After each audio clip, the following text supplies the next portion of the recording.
Cashflow Diary podcast, episode 428. Welcome to yet another exciting episode of the Cashflow Diary podcast, the podcast that teaches you insider tips, tactics, and strategies for creating leverage streams of cash flow into your life. Learn from top-performing entrepreneurs, business owners, investors, and thought leaders from across the globe as they share their secrets to success. Like what you learn on this and other Cashflow Diary podcast episodes? Go to learninvestingnow.com and sign up to receive powerful tips and information that will help you succeed as an entrepreneur and investor. Now, here's your host, investor, entrepreneur, business owner, educator, speaker, author, and master facilitator of Robert Kiyosaki's cash flow game, Jay Massey. All right, ladies and gentlemen, welcome to another episode of the Cashflow Diary podcast. I'm your host, Jay Massey, and I'm glad that you're here today because here's what I know. I know that a number of you, you're at the beginning of your journey, and you're wondering, how on earth am I going to make this thing happen? In fact, there's been a number of you who have contacted us recently saying, Jay, I'm trying to break into consulting. I'm trying to go out on my own. You are, as I would say, striving for your independence. And I get it. It makes a lot of sense, but yet there's this elusive thing known as cash flow, and that's what we like to talk about here at the Cashflow Diary, how to make it, how to grow it, how to go out there and really take more control of some of the things that you want to make happen, but using your talents and skill sets to serve people in a very, very special way.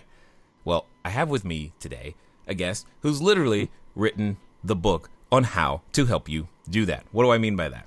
The title of the book is The Irresistible Consultant's Guide to Winning Clients, 6 Steps to Unlimited Clients and Financial Freedom. Now, what I like about that is just simply imagine, if you will, a situation in which you win more projects from more clients at higher fees. Period. Win more projects from more clients at higher fees. If listening to this episode helped you do that, got you one step closer, would it be worth it? I think the answer is yes.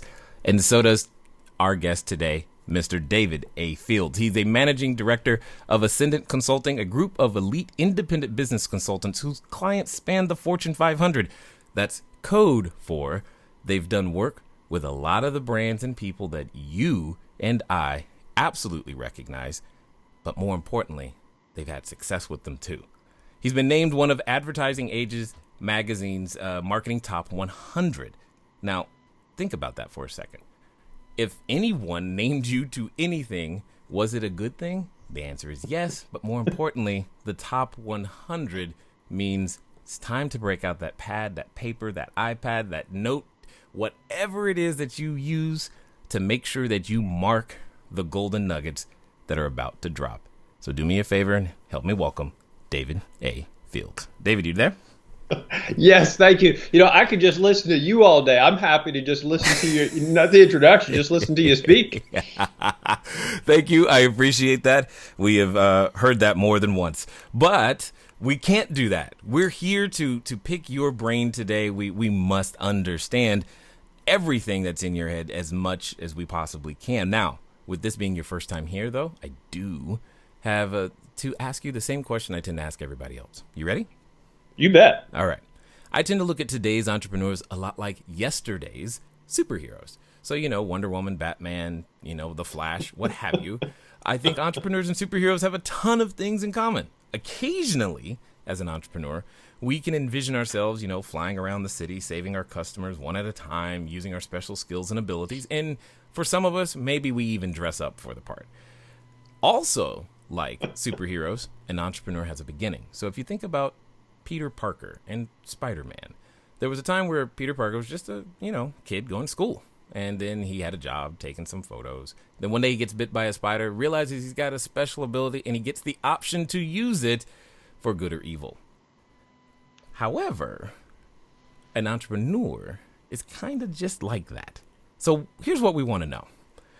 Before being, featured in publications like Bloomberg, USA Today, CNN Money, before, writing your book, before being the sought after speaker that you are today, what we want to know is, who is David A.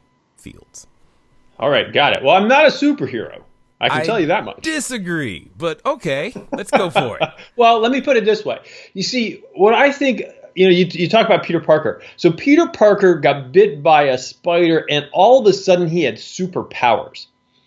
And I don't think I have superpowers, and I don't think anyone who succeeds in being an entrepreneur, I kind of call it the everyday hero level. Not the superhero level, not necessarily Bill Gates, Mark Cuban, but the everyday hero, someone who can reliably bring in, a solid 7 figures a year, which is pretty good. You don't have to have superpowers. You don't have to be bitten by the spider and all of a sudden be able to jump higher and leap further and shoot webs. But I think you do have to improve yourself by listening to shows like this. And I think you do have to have resilience and be willing to persist and do a few things right. But that said, let me answer your question, so I'm not dodging it completely. I won't go back to my misspent youth. But what I will tell you is I started off in corporate America, after business school and all that, and did marketing and some sales and something called trade marketing before going into consulting. And worked for a boutique firm, worked my way up to partner, and here's where things got interesting. One of the other partners in the firm and I decided to spin off and form our own firm, Ascendant. You mentioned Ascendant. Yes. And so we created this firm, and the roles were I would be in the back room modeling and analyzing and coming up with great solutions because that's what I'm good at. I'm good at modeling and analyzing and coming up with great solutions. And my partner, my co-owner, co-founder, he would get clients because that's what he was good at. And these were the roles we had played when we were partners at a boutique firm, a larger firm. So that worked really well for about 4 weeks. Okay, was it 4 consecutive weeks? Okay, I got it. Yeah, exactly. Yeah, and then my partner, who is a great guy, just love him, nice guy, but he decided the entrepreneurial thing wasn't for him. Ooh.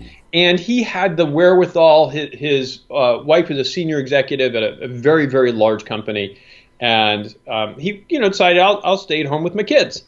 Which is just great for him, but I did not have that luxury. Uh-oh. And so I found myself with a consulting firm, but with no clients. Right. And with no cash to speak of. It was a pretty difficult situation. Wow. And, if anything, that was kind of my spider bite. Yes. Is I found myself, something's gone wrong. And in complete transparency, Jay, the first year was rough. The first year was tough. And things didn't really turn around. I managed to get a client or two, but things didn't really turn around until a colleague I was working with on a project who was this kind of grizzled old, he probably wouldn't appreciate me saying that, but this veteran from Philip Morris. He used to run Philip Morris Sales, a division of Philip Morris. And he said, David, you're actually a good sales guy. You should be selling consulting services. And I hadn't realized that, or I had forgotten that I could actually win business. And once he reminded me of that, it changed the course of my entire business. And I changed Ascendant from just me doing the consulting to a consortium of consultants where I bring in clients and I oversee projects, but I bring in other smarter people to do the work. And that's been the model up until, still the model today. And then about 6 years ago, some of those consultants started saying, I really appreciate all this work you're getting for me, but you asked me how much I would charge for a project. And I said I would charge $120,000 for it. And then you sold it for $495. How? Right? How? Can you show me? And and these guys are all fine because the way I run my consortium, this is a real example. So this project I sold for $495. When you say $495, be clear where the comma is. $495,000. Yeah, I just wanted to make sure people understood. Yeah, sorry, no, that's right. Not 495 million or $495, but so he made probably close to twice what he would have if he was just charging on his own. And you can imagine $500,000 creates a lot of cash flow and a lot of runway. Mm-hmm. So I started working with consulting firms and showing them, well, how do you win more projects from more clients at higher fees, which is how you put it. And that business has just been phenomenal. I love working with independent professionals, people who want to help other people, and showing them, here's how you actually get the business. Mm. So that was kind of my spider bite moment in the middle there. Yeah, no, I like it. I like it. In fact, there's always that defining moment with nearly every entrepreneur that we've talked to. What happens is they go, oh, well, this is what happened. And then, but yet you did something that I have to ask about, because often when many people get that spider bite moment, they see the opportunity, they feel they should go in some direction, but not everybody goes, well, I'm going to go make it happen, because you were given an opportunity. You could have made a completely different decision when the partner left. You could have said, oh, I've got no sales department. I guess I'm going to go back and get a job. But you didn't do that.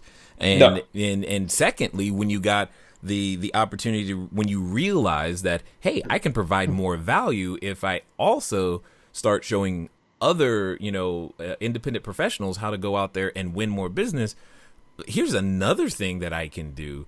But sometimes people see that opportunity and also shrink back from it.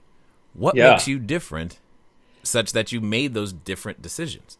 Well, and that goes back actually to the first point. And I really like that question because I don't know that makes me different, but what I'm willing to do, and what I hope every one of your listeners is willing to do, is I'm willing to persevere. I'm willing to try again. I'm willing to do something knowing that not that it could fail, but it probably will fail. and that's okay. I can get up. I can try again. It's not the end of the world. Most of us, thank our lucky stars, we are not fighting in say, Afghanistan or somewhere. We're not putting our lives at risk. Right. At most, we're putting our pride at risk. And if you're willing to hurt your pride a little bit, and you're willing to be resilient, and you're willing to try again, and you're willing to get help, and that was another thing I didn't mention, is I got help. I found a mentor who was willing to give me some guidance, so that I wasn't just, it's one thing if you're running in the wrong direction and you stumble and you fall and say, well, I'll get up and keep running, and you keep running in the wrong direction. That's unfortunately not going to get you to your finish line. So in addition to being willing to get up, it helps to have someone who will give you a nudge and say, hey, you know what? Like Bob did for me. And he said, you know what? You're actually really good at this. Mm-hmm. And that was a nudge. And then also I had this sort of mentorship saying, here's a little bit better way to do this. Here's a little bit better way to do that. Mm-hmm. And so I don't think I'm different from your listeners. And I hope every one of them is willing to get up and try again, and willing to invest in themselves and get some help. Indeed. I've often said to people that you cannot learn and look good at the same time. So I like how you mentioned, the thing we really have at risk is our pride, which kind of just hits straight at the point. But it leads to my next question. In your journey, how many times have you found that the answer to whatever it is that was, that roadblock came from somewhere outside of yourself? That's an interesting question. Philosophically, Jay, I believe that all the answers come from outside yourself, especially in my business. So one of the very first things I teach folks is, and again, remember, I tend to focus on consultants, but I think this is probably true of almost any business. I tell consultants, consulting is not about you. It's about them, the clients. It doesn't matter what you want to do. It matters what they want, what they need. It doesn't matter what you find really interesting, because what you may find really interesting is buggy whips, and nobody wants buggy whips. Not right now. Not right now. And so it's really, I think a lot of the answers are they're not from inside. It's from looking outside. It's from looking at the world and seeing what is the world telling you. Now, that doesn't mean that the crowd is always right. It doesn't mean your clients are always right, because sometimes clients don't know what the heck they're talking about. But it does mean that you work with them, not at them. Got it. Right? We are never the answer. If we're in a service business, and if you truly believe in servicing your clients and truly believe in being customer focused, that means you're not the answer. Yeah. It means there's something in your customer. That's where the answer is.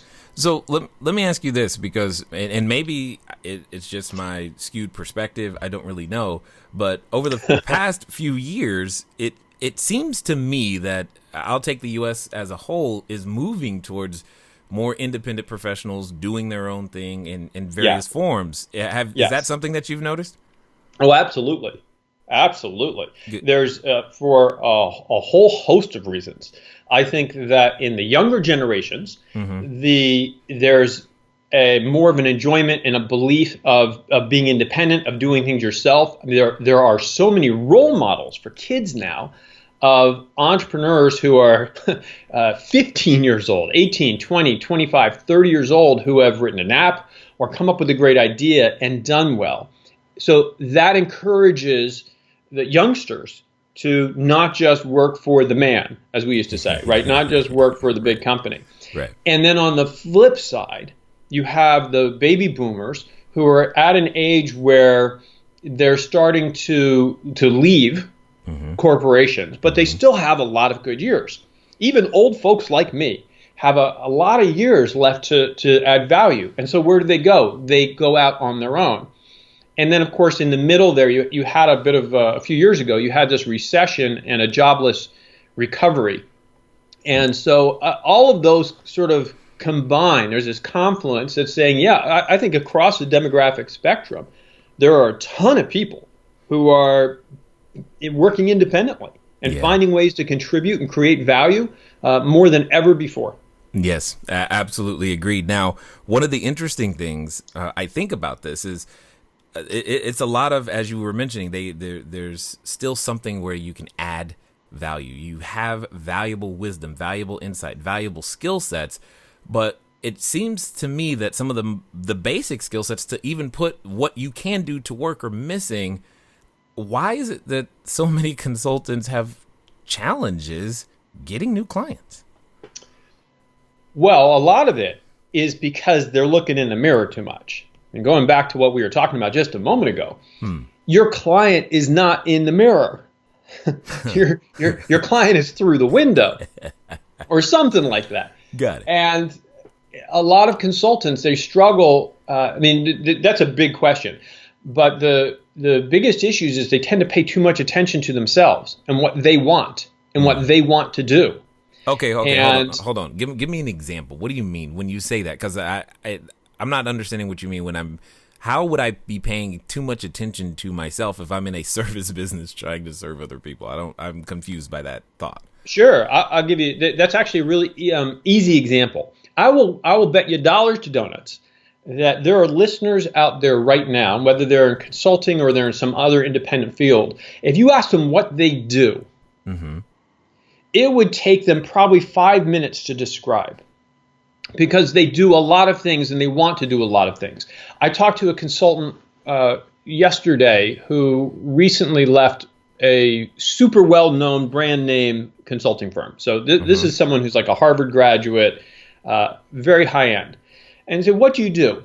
Well, I do strategy work and I help people in operations and improve their margins. And I also with them on the marketing strategy side and cost reduction and M&A, right? And he's listing all of the things he can do. I see. That's paying too much attention to himself. Okay. That's not looking at the market. Okay. You look out at the market. So I'll give you another example. And this is actually a client who signed business with me today, so it's fresh in my mind. There's a client in the Midwest. Now, this is a small firm. This is really a solo person, and he's doing about $2 million a year right now, which isn't too bad. Not too bad, right? And his expertise, I need to be careful because I don't want to give away too much, but it was, I said, what do you do? Well, I help manufacturing companies that use the Astra 480E platform and are struggling to get that implemented. Okay, do you notice the difference between on level of specificity? Yeah. And what he found is that Astra 480E platform is a need. He can do lots of things. Once he gets in there, they ask him to do not just the Astra 480E, they asked him to do all the things that smart guy from the big company does, but he didn't go out to market that way. He went out to market realizing it's not about all the things he can do, it's about what the market is asking for, really specifically, that he could do. One thing, one problem that he could solve. That's being market focused. All right. Does that make sense? It makes sense, but I'm going to play right now. I'm going to play a little bit of devil's advocate because I know someone is saying, but David, I can do all these other things. How do I know I'm going to make enough money to live if that's the only thing I'm talking about? Hello there, entrepreneur. This is Jay Massey. I know that if you've ever gone over to the site, cashflowdiary.com, you may have asked yourself, where on earth do you get a domain name from? Especially as you are beginning to build your bigger, better, badder business, you need a web presence. You need the email address. You need a way for people to contact you electronically so that you can stop doing the @gmail.com game. Well, the good folks over at GoDaddy have definitely supplied us with every domain that we have ever used. So what I want you to do is I want you to go over to trygodaddy.com/Cashflow Diary. Again, that's trygodaddy.com/Cashflow Diary, because it's a quick way for you to get set up to capture your domain name the exact way that you want it. They got easy search functions, and most importantly for you is that you'll be up and running today. As I said, once you get started, stay started. Don't let small little obstacles of how to get your own domain name going stop you. So again, go to trygodaddy.com/Cashflow Diary, and let's get back to the rest of the story. Yeah, that's a really common fear. And Jay, when I drive down the highway out here I'm in Connecticut, there's this billboard, which I just love. It's on Route 95. Mm-hmm. And I have no idea what it says other than it says Mr. Shower Door. That's the business, Mr. Shower Door. Now, anybody who's going by that billboard, if they have a shower door problem, who do you think they're going to call? I see. Right? Because now I'll guess that he also has a business like Mr. Bathtub or something like that, right? But so for one thing is when you're very specific, people will call you if they have that specific problem. They're going to call you before they call the next billboard, which is Mr. Do Everything. Got it. No one's calling Mr. Do Everything. But you still have a legitimate fear. What if there's not enough business there? Mm-hmm. Well, I have a couple of thoughts on that. One is roughly $800 billion is spent every year on services and service type businesses, advisory businesses, I should say, whether it's consulting or architects or attorneys or any kind of advice. It's $800 billion. I definitely have contributed to that number. Yep, go ahead. Yeah, right. And so like that's enough for me and you, Jay, and at least a dozen of your listeners. At least. Right? And maybe we could even let in a few more. Right. There's a lot of money. There's just a lot of money out there. So that's part of it. The other part of it is, well, yeah, you do have to pick a problem that is pervasive enough and expensive enough for people to leave unsolved that you'll get business. Now, how big does that have to be? Let me bring this guy who just signed with his business today, because he said something interesting this morning as we were talking. He said, and I'm going out to his place with one of my partners to help him work on the next 3 years. And he said, David, remember, for me to get from 2 million to 3 million, I only need 3-4 more clients. Not 300 or 400, 3 or 4. So you don't need thousands. You do need a network of 100. You do need a universe of potential prospects of, call it 200 to 300 total, period, total, the whole world, for you to have a very, very healthy, thriving, sustainable business. You're bringing up something that I've also witnessed and wondering if you've seen it too, because you said you got to pick a problem that's pervasive and expensive enough. How many times when you're working with someone do they just charge too little? I mean, the guy you mentioned earlier, you said he would charge 120 for it, but you sold it for 495. That's like not even in the same ballpark. Was he undercharging? What's the difference? I mean, that's not a little bit higher fee. That's tremendously different. Yeah, that's tremendously different. That's what I call a higher leap.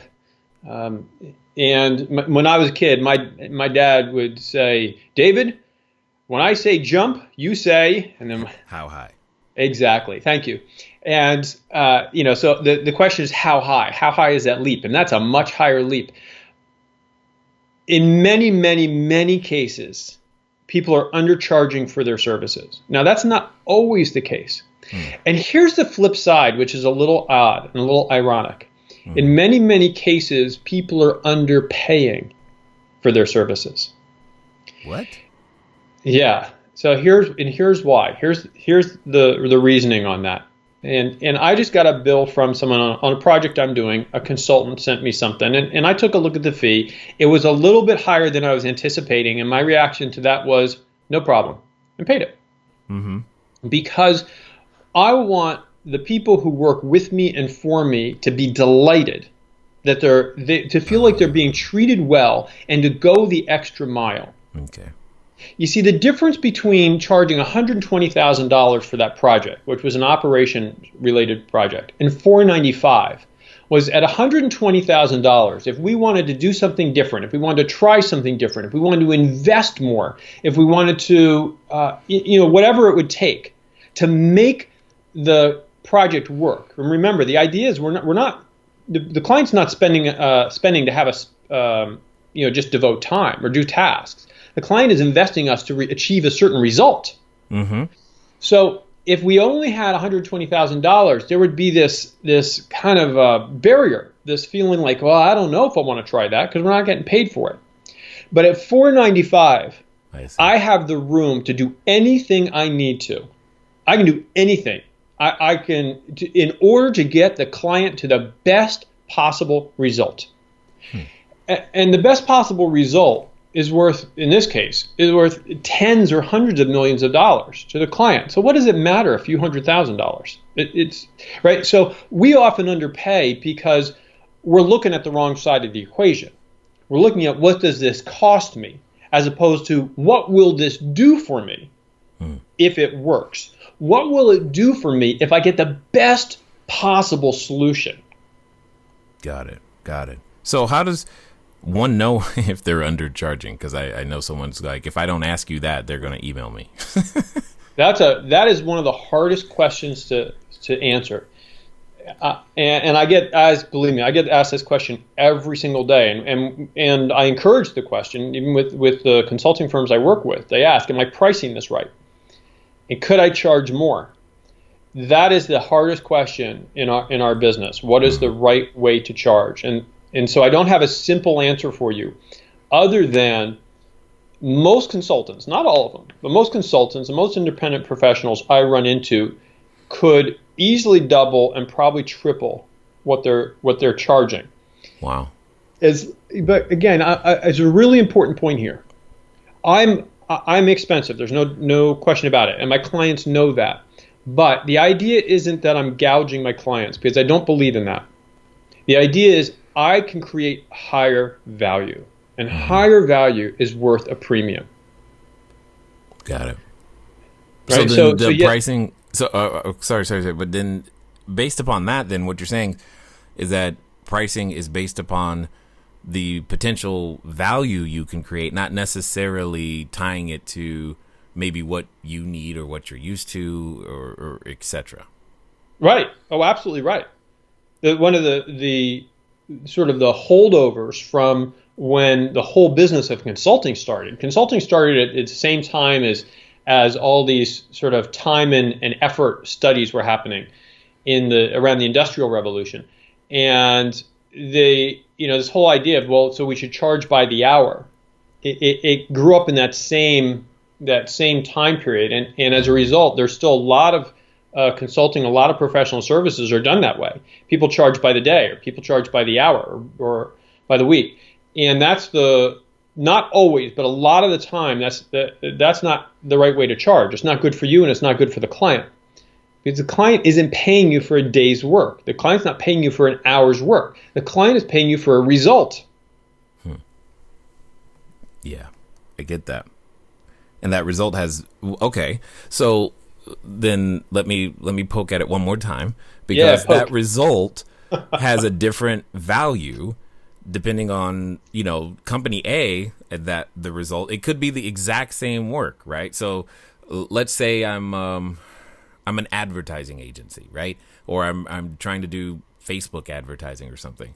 Well, client A wants to do Facebook advertising in some way, shape, or form. But for them, if, the best possible result is, worth $1 million of revenue. But client, C or B over here, best possible result is $200,000 of revenue. Yeah. How do I charge them the same? I don't understand. You don't. Okay. Oh, okay. You don't. I mean, my work with boutique consulting firms subsidizes my work with solo folks, because otherwise solo folks, I would never be able to help them because they couldn't afford it. And the boutiques know that. So no, you don't charge the same for everyone. But that also means unless you're willing to do what I'm willing to do, right? I'm willing to take loss on small folks. It means you also be choiceful about your clients. There are a lot of people who make money working with startups and working with turnarounds, but that's not where I play for the most part. I don't play with turnarounds, for instance, because they tend not to have as much money. And I'm kind of like the Willie Sutton. He was asked, "Why do you rob banks?" And his answer was, "Because that's where the money is." So I like going where the money is. So there is some benefit to being choiceful about your clients. And if your clients or your customers are not the type that want to engage with you, that want to jump into action with you, that are willing to invest significantly, maybe you want to say thanks, but no thanks on that one. Interesting. Okay.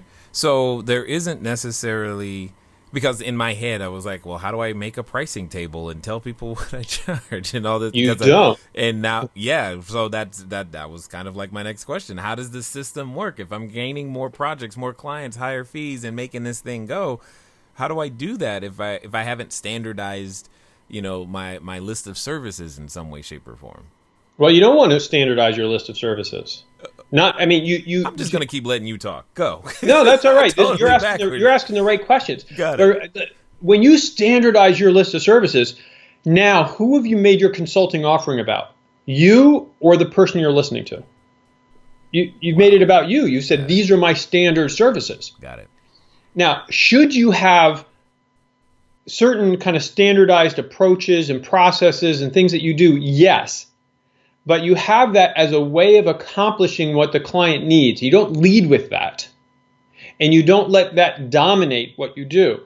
Instead, you walk into a client and find out what they need. And then, again, I think this is true of almost every business except consumer products. For your consumer products, you have to make your bottle of water, and that's your bottle of water. Right. Or your bottle of soda, and that's your bottle of soda. But almost everything else, especially for those of us who are entrepreneurs, we can adjust. That's the great benefit of being an entrepreneur. And especially in this kind of services business and an intellectual business, you can adjust. And that means you can tailor your solution to fit your client like a glove. What you need, Jay, is very different from what even another radio or podcast host needs. And therefore, if I come in with my pre-baked, off-the-shelf solution, it will fit you okay.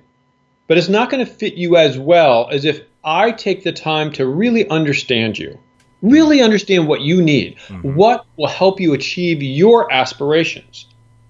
And then I can use some of my pre-baked approaches where they're appropriate and say, what about if we use this piece over here that I've got that I use a lot, and this hammer that I have in my toolkit that I use a lot, and this clamp that I use a lot, and we put them together. Do you think that'll get you where you need to be, Jay? And you say, yeah. I say, perfect. Perfect. And then we can have a conversation about what is that, what's the value of that? And does it make sense for you to invest in achieving that outcome? Yeah. Does that all make sense, or did I sort of go off into la la land there? No, it makes sense. It's just it just makes it has the potential. It's going to require just different skill sets. It's not in order to perform this type of sale that you're referring to, which again, I know I've done many, many times. I was just thinking completely differently than at the beginning of our conversation than I am right now, because this is not, it really isn't, the numbers game per se. It's more of taking the time to invest to understand the client's needs. At least that's what I'm hearing. It's like if you understand the needs first and create the customized solution, then you have a shot at being able to, again, win more projects, give more clients at the higher fees. That's what I'm hearing. That is absolutely right. So this book you mentioned at the beginning, my newer book, yes, it has 6 steps in it. Yes. 6 steps to unlimited clients' financial freedom. So step 5 is becoming the obvious choice. And what I say is becoming the obvious choice boils down to one word: discovery. When you conduct discovery, when you understand and discover what's driving your prospect better than anybody else, perhaps better than he understands himself, right, then you can create the solution and offering a combination of terms and benefits that makes you by far and away the obvious choice versus doing nothing, versus someone else, versus using internal staff, versus any other option. But you have to do that discovery. You have to understand them. That's what drives this. Interesting. So in essence, would it be fair to say that most people are skipping steps and trying to take shortcuts to get to the sale? Oh, you betcha. People are not only are people skipping steps, they're very often misunderstanding where their new business pipeline or new business engine is broken. There's what I get. You're assuming they have an engine first. Well, yeah. Let's assume everybody's got at least some engine. Everybody's trying. Right? Everybody's working hard. And so I get calls from folks, and they say, "David, how can I get in front of more people?" Step 3 in your book, which is maximizing your visibility or increasing your visibility. How do I get more visible? How do I get in front of more people? And my answer to that is usually you don't have a visibility problem. You think you have a visibility problem. In most cases, you have an impact problem. You need to go back a step. See, I'll tell you a slightly embarrassing story. When I was a kid, I played Little League, just like a lot of kids. Most kids play Little League. And I was the only kid in Little League who had a 0 batting average. Wow. I don't mean you were point perfect. something.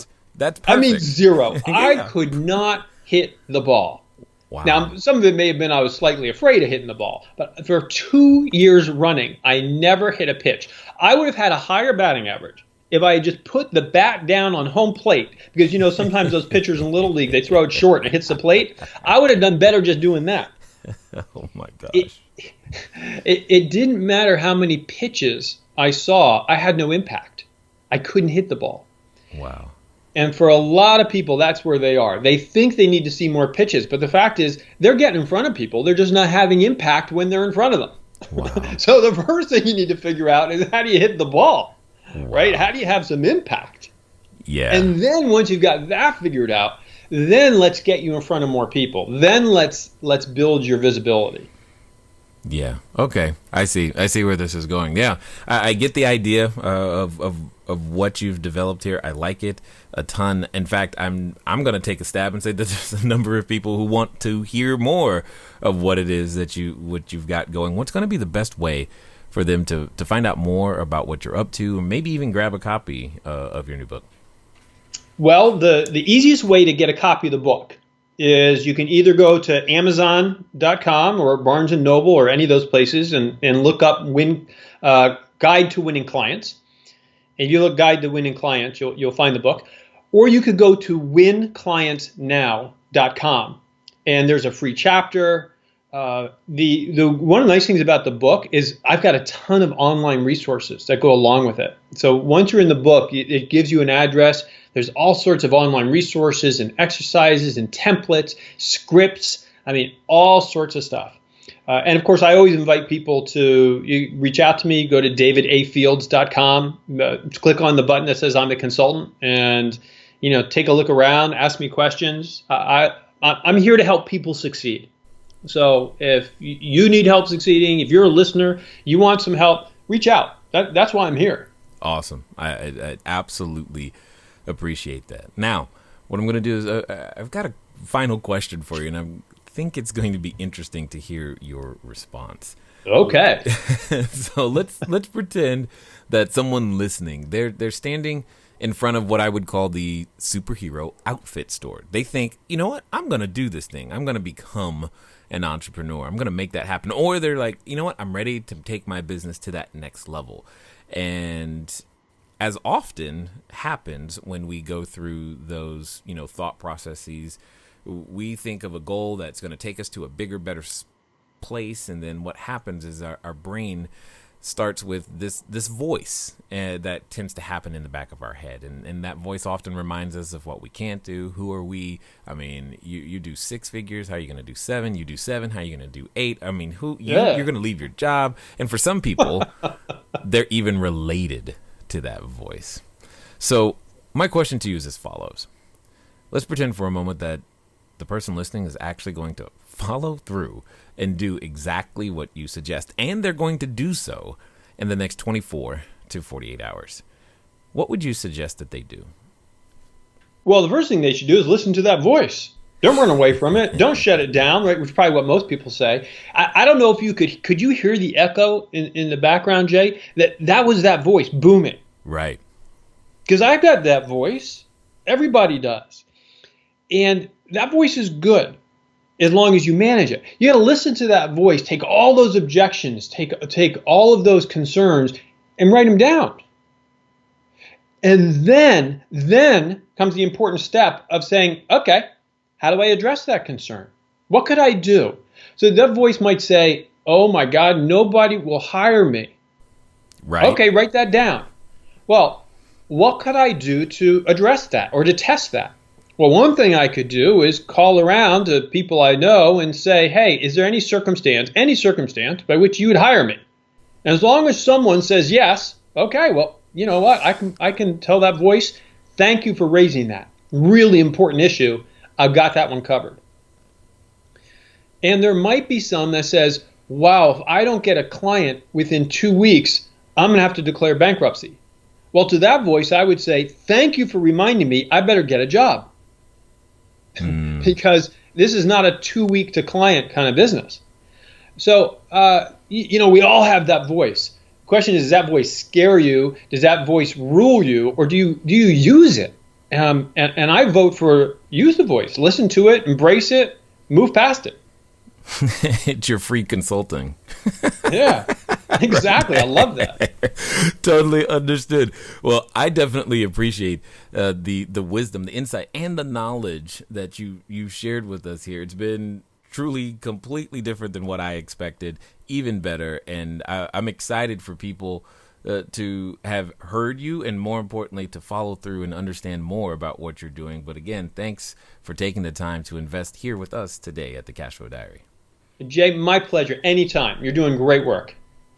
All right, ladies and gentlemen, you know what time it is. It's time for you to move at the speed of instruction. What does that mean? That means get over to winclientsnow.com. Why? Because you want to win clients now, and you know that. But more importantly, you probably want to do better. You want to increase your batting average. So if you're currently batting 0, just know that there's lots of room for improvement, and you just listened to someone who can help you knock it out of the park. So I think it's a great idea. Ladies and gentlemen, it's been fun talking to you guys today. I look forward to talking to you soon. Until next time.